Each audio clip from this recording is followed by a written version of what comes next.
Praise the Lord. எல்லாம் சந்தோஷமாக இருக்கீங்களா? பிரியமானவர்களே, இன்றைக்கும் வேதத்திலிருந்து ஒரு வசனத்தை நம்ம தியானிப்போம். ஏசாயா தீர்க்க தரிசன புஸ்தகம் 60வது அதிகாரம் 20வது வசனம் இப்படியாய் சொல்கிறது, உன் துக்க நாட்கள் முடிந்து போம். பிரியமானவர்களே, இன்றைக்கு காலையிலே எழும்பி இன்னும் இந்தந்த காரியங்கள்லாம் என் வாழ்க்கையில் இன்னும் நடக்காது இருக்கிறதே, இந்தந்த காரியங்கள்லாம் நான் எப்படி மேற்கொள்ள போகிறேன் அப்படின்னு சொல்லி கலங்கி அந்த காரியத்தையே குறித்து இரவும் பகலும் ஒருவேளை நீங்கள் யோசனை செய்து கொண்டு இருப்பீங்க அப்படின்னா, இன்றைக்கு ஆண்டவராகிய இயேசு கிறிஸ்து உங்களை பார்த்து சொல்கிறாரு, என் மகனே, என் மகளே, உன் துக்க நாட்கள் முடிந்து போம். பிரியமானவர்களே, நீங்கள் நினைக்கலாம், ஒவ்வொரு நாளும் என்னுடைய காரியங்கள் எந்த மாற்றமும் இல்லாத இப்படியே தான் இருக்குது, இன்றைக்கு அந்த மாற்றப்படுமா அப்படின்னு சொல்லி நீங்கள் யோசிக்கிறீங்களா? பிரியமானவர்களே, நீங்கள் ஒன்று மாத்திரம் நீங்கள் மறந்து போகக்கூடாது. வானத்தையும் பூமியும் சிருஷ்டித்த தேவனால் கூடாத காரியம் என்பதே ஒன்றும் இல்லைங்க. நீங்கள் ஒரு தடவை நீங்கள் ஆண்டவர் பாதத்தில் அமர்ந்து, ஆண்டவரே, இந்தந்த காரியங்கள்லாம் எனக்கு என்ன செய்கிறதுன்னு தெரியலப்பா, நீங்கள் என்னை வழி நடத்துங்க, நீங்கள் என்னை நடத்தி செல்லுங்க அப்படின்னு நம்ம ஆண்டவர் கருத்தில் நம்ம ஒப்பு கொடுத்து ஜெபிக்கும்போது ஆண்டவர் அந்த காரியத்தில் ஒரு ஜெயத்தை உங்களுக்கு தருவார். நம்ம செய்ய வேண்டியது ஒன்றே ஒன்று தாங்க, அவரை நம்ம விசுவாசிக்கணும். அவர் மீது நம்ம நம்பிக்கையாக இருக்கும்போது கர்த்தர் நிச்சயமாய் காரியத்தை வாய்க்க செய்வார் அப்படின்னு நம்ம விசுவாசிக்கும்போது ஆண்டவர் நிச்சயமாகவே எந்த காரியத்தை குறித்து நீங்கள் கலங்கி போயிருக்கிறீங்களோ, எந்த காரியத்தில் இது முடியாது, என்னால் முடியலை அப்படின்னு சொல்லி திக்கற்று போய் உடைந்து போய் நீங்கள் இருக்கிறீங்களோ, அந்த காரியத்தில் ஆண்டவர் உங்களுக்கு ஒரு பெரிய ஜெயத்தை, அற்புதத்தை செய்ய போகிறார்.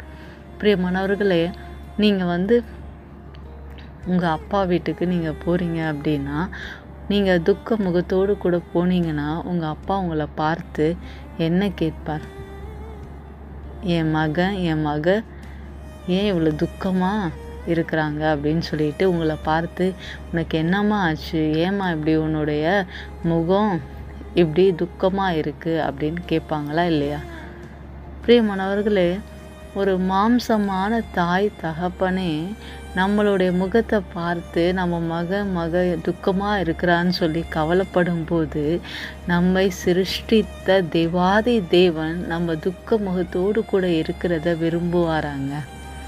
பிரியமானவர்களே, நாம் எப்பொழுதும் ஆண்டவர் சமூகத்தில் காத்திருக்கும் போது ஆண்டவர் எதை செய்தாலும் அது நம்முடைய நன்மைக்காக தான் செய்வாருன்னு சொல்லி அவர் சமூகத்தில் எல்லா காரியத்தையும் நம்ம ஒப்பு கொடுத்து ஜெபிக்கும்போது நமக்கு தீமை செய்ய நினைத்தால் கூட அந்த தீமையை நன்மையாய் மாற்றி போட ஆண்டவரால் கூடுங்க. அதனால் நீங்கள் எதை குறித்து நீங்கள் கவலைப்படாதீங்க. ஆண்டவர் சமூகத்தில் காத்திருந்து ஜெபம் பண்ணுங்க. ஆண்டவர் நிச்சயமாய் உங்கள் காரியத்தை மாறுதலாய் மாற்றி போடுவார். உங்கள் துக்க நாட்கள் எல்லாம் முடிந்து போயிட்டுருங்க. அதனால் விசுவாசிங்க. ஒரு சின்ன ஜெபம் பண்ணுவோம். ஆண்டவர் உங்கள் காரியத்தில் எந்த காரியத்தை குறித்து கலங்கியிருக்கிறீங்களோ அதில் ஒரு வெற்றியை தரப்போகிறார். ஜெபிப்போமா? அன்பின் ஆண்டவரே, தகப்பனே, இன்றைக்கும் இந்த யூடியூப் சேனல் மூலமாக இணைந்து ஜெபிக்கிற ஒவ்வொரு மகன் மகளையும் ஆசிர்வதிங்க அப்பா. ஆண்டவரே, அவர்கள் எந்த காரியத்தை குறித்து துக்கித்து கொண்டிருக்கிறார்களோ என் தேவன் தாமே அப்பா, அவர்கள் துக்க நாட்கள் எல்லாம் முடிந்து போகும்படியாய் ஜெபிக்கிறோம் அப்பா. ஆண்டவரே, அவர்கள் கண்ணீருக்கு பதிலாக என் தேவன் தாமே அப்பா ஆனந்த களிப்புள்ள நாட்களை நீ தரும்படியாய் ஜெபிக்கிறோம் அப்பா. ஆண்டவரே, அவர்கள் எந்தெந்த காரியங்கள் எல்லாம் அப்பா தடையாய் இருக்கிறதோ என் தேவன் தாமே இன்றைக்கு ராஜா அந்த காரியத்தில் ஒரு அற்புதத்தை நீ செய்து விட்டீர் என்று விசுவசித்து உமக்கு நன்றி செலுத்துகிறோம் அப்பா. ஆண்டவரே, உண்மையாய் ஜெபிக்கிற அப்பா ஒவ்வொரு பிள்ளைகளும் நீர் ஆசீர்வதிக்கும்படியாய் உம்முடைய சமூகத்தில் நாங்கள் வேண்டி கேட்கிறோம் ராஜா. ஒவ்வொருவரையும் ஆசீர்வதிங்க அப்பா, பாதுகாத்து கொள்ளுங்க அவர்கள் குடும்பத்தை, பிள்ளைகளை ஒவ்வொருவரையும். ஆண்டவரே, நீ இரத்த கோட்டைக்குள்ளே மூடி மறைத்து அவர்களை பாதுகாத்து கொள்ளும்படியாய் கிருபையாய் ஜெபிக்கிறோம் அப்பா.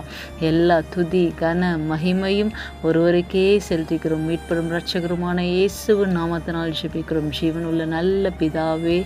ஆமேன் ஆமேன். God bless you all. உங்கள் துக்க நாட்கள் முடிந்து போச்சு, அதனால் கவலைப்படாதீங்க. ஆண்டவர் உங்களை நேசிக்கிறார்.